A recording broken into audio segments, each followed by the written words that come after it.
crab people, blue heavy metal people. Green people, crab people, blue heavy metal people. Green people, crab people, blue heavy metal people.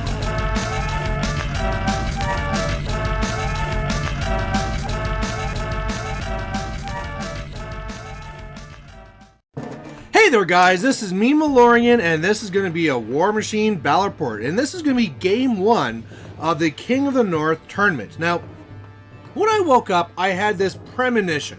I had this feeling that I was going to face this guy, Gord. Gord is this amazing player from the Grots, wins almost all the time, and I'm like, you know what? I said to my brother David, I just got a feeling I'm going to face Gord first thing. And my brother said, you're crazy, stop being worried. And what do you know, very first thing, I get Gord. Now, I have beaten Gord once before, so I've proven that the god can bleed, but I don't know if I can do this here. Now, what he is running is this nasty Baldur2 list. Now, this one here has a whole bunch of heavies, and then Snapjaw and Wrong Eye. This is exactly one of the lists I was telling you that was doing really good in the meta, and I don't think I can beat it. So my Buccaneers, no chance here, because if I go and I jam him up, he can just jump over. This list as well doesn't do very good here, because when he does his Roots of the Earth, I basically have no feet, I have no TK, I have no Rampager. It's really bad. So what I'm going to be going for is pure Death Clock. I'm just going to slowly feed him my guys. If he makes a mistake, I'll start scoring, but this is going to be a Death Clock game. And really, with that forest being in there in the center, that should actually really help me to try and keep him off of me. So he gets the first turn here, and he really just rushes up. He won the initiative, he wanted to go first, and he just pretty much goes up there, does his Roots of the Earth and all that fun stuff, and that's really it. Now, part of what his list is going to need to do is really bunch together, because that range he has for the what's it called, Starcross, only goes, 7 inches or something, so he has to actually stay pretty close together. And so what I'm going to really do is try and set up a defense on either circle, where the important stuff is going to be on the outside of each one, and he won't really want to go for it because he wants to stay in his bubble. So on my turn then, I start getting in there. I do Deceleration just because why not? I put 3 focus on one, 2 on the other. You can see how they're converted over now in my monstrosities. And otherwise, I'm just kind of spacing out, especially on the right there. It's really nice where there's like a tight little point. So I really feel like the left side is going to be the one who got to need the most resources to keep safe. I do have 2 units here of either type because nothing is ambushing. Really didn't feel ambushing was really going to come into this. And yeah, we'll see what he does now. So on his turn, he starts getting out there and starting getting to either zone. He makes sure that the beast that is in either zone has Roots of the Earth, so it's not going anywhere. Otherwise, you can see that Getorix is there with a wall and spiky growth and under Starcrossed. It's ridiculous. So really, this is great though, because he's really just putting a toe in either zone and going from there. So I'm just going to keep on going with this, just slowly feeding it, but I do have one main objective, actually 2, which is those shifting stones. Like I said, he can't really like trample to me with Getorix because he doesn't have Pathfinder, he won't have the reach to get there, but he can port over, and that'd be horrendous. So what I need to do this turn is destroy the stone of either side, and then I just keep on going with the flow. So that's what I'm able to do. The Press Kingers on the right are able to charge in and destroy that stone. Otherwise, you can see I'm feeding a few.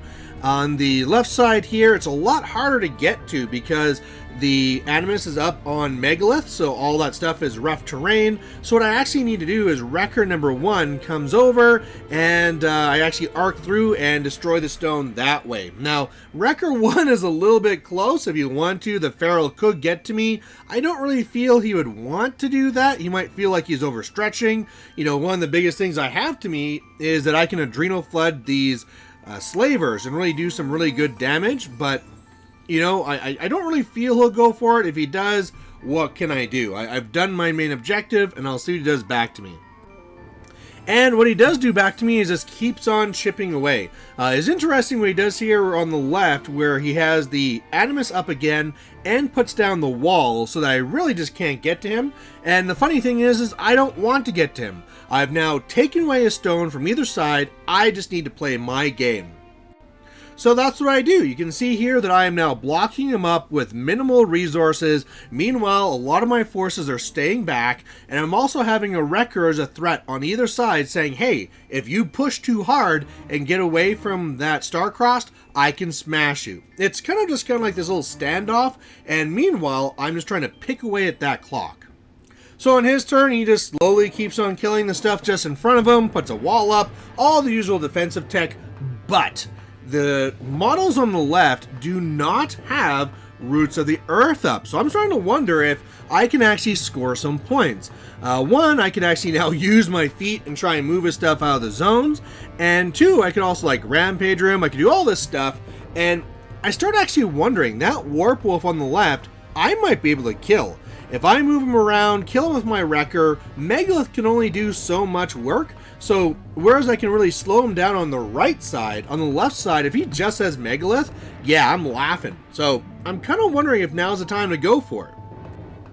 So that's what I do. I pop my feet and I move out Megalith. One of the things that he had actually done that I didn't realize is that between the stone and the wall, when I go to push, I have to just kind of basically do it like straight across. So I really don't get to put him where I want to put him. I Adrenal fled 3 of my guys. They charge into the Warp Wolf. Unfortunately, one of them is in range of Star-Crossed and misses. And then when I go in there with the Wrecker, I also don't get the damage I need. And the Warp Wolf stays alive. So I'm kicking myself because on the right side, if you cover the left side of the screen, the right side of the screen is everything going to plan, right? The left side of the screen, I have now killed 3 of my models to try and make a little bit more damage, and my Wrecker is right there in front of him. And yeah, I really feel like this is a big mistake right now. And on his side, he really starts making that evident. So he's able to come across and, kill the guys around the Wrecker. Megalith comes in and finishes off the Wrecker. And now, if you look on that left side, I just have a few guys and nothing to threaten them with. This is horrendous. Why did I do this? I'm feeling so stupid. And meanwhile on the right, it's the same type of thing. He kills a few guys, and I can just keep on feeding things for a few turns. So on my turn, I decided just on the right side, keep it going as normal. On the left side, space out. Just try and make it as hard for him to get to those zones as possible. If he can't get to all my guys, great. And what else can I do?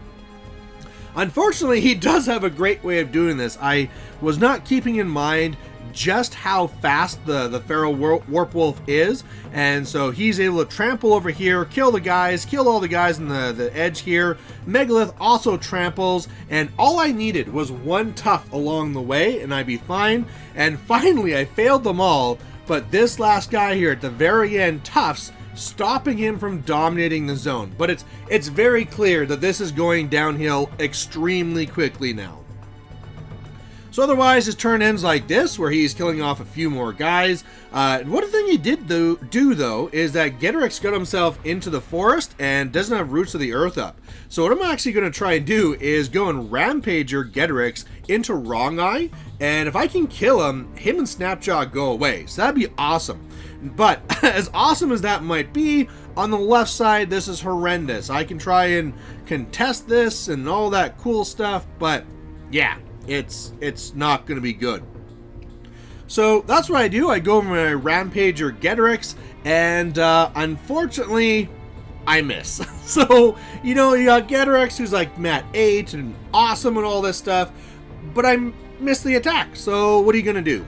Odds are I wouldn't have killed him anyway. I think I need to roll an 8 to kill him.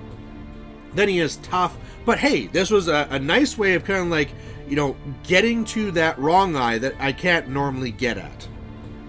Otherwise, on the one side there, I decide not to dedicate that one last little Overlord up there at the top. I haven't really been talking about them. They kind of got attacked early, and then he's been running around spraying the odd thing. But if I put him into the zone, he'll just die. So I'm going to leave that one Bender guy in the unit to contest now, and then I can have something to contest later. Meanwhile, my Wrecker is coming across to try and do something else. His time is getting low, but unfortunately not low enough given the good position he has. So on his turn, he is able to kill off the one guy in the zone pretty easily. He's going to put up a wall, he's camping too, and I mean, another thing I was looking for before this is that he was spending his whole stack. And so one of the things I was doing there with Thexus is that he was just waiting for, if things got really bad, I could maybe go in there and try and go for a Hex Blast assassination. Now that he's camping, it's just not going to happen. So he's at 2 points to nothing. He's slowly starting to kill stuff. And what I need to do is I need to get in here into the left to try and get this stuff cleared out. And I got a crazy plan. So the way this crazy plan goes is that basically Thexus is able to... Okay, first I gotta charge over here with the Wrecker. The Wrecker needs to come over here and do some nasty things. Then I need to come in here with Thexus. He's going to be charging Megalith, and then I can, after it's dead, basically arc over a Rampager so that the Warp Wolf will have to leave the zone as well. Now, the problem with this is that I came short on Megalith. One mistake I made is that the Agitator should have attacked the Wrecker to give it its one more focus. And yeah, now Megalith is alive. He's really damaged. The Warp Wolf's moved out of the way. The Overlorder's in the way. You know, whatever. Stuff is going on. But I'm pretty sure Thexus is dead.